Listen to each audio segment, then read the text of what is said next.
salaamaaleykum wa rahmatullah mbokki jullit yi mbokki taalibe yi yéen ñi xam ne yéen a baaxoo si daan Ahlu Café te ji ñu ngi fii nga xam te ne waat moo di résidence Xaadimu Rasuul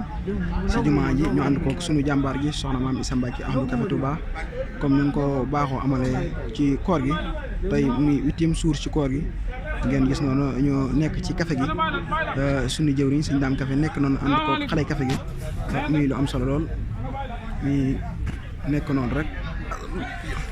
ngeen gis noonu jëwriñ suñu daam café nekk noonu ñu njiital xale café gi muy lu am solo lool ndeysaan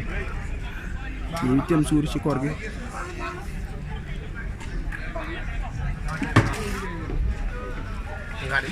waaw suñu daam waaw lay matal waxtu wu nekk lii lañ ko amal ñu ñaan Cheikh Mamadou Mountakha mu yàgg fi di ñaan fi Cheikh Jëmm Fall soxna maam Issa Mbacke Ahlu Café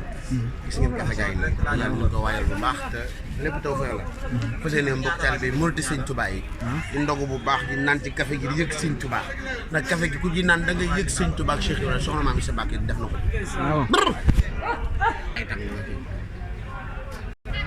ngeen gis ñu xale café gi nekk noonu ndeysaan café bu ñu segg rek ñoom ñoo koy distribuer jox ko gan yi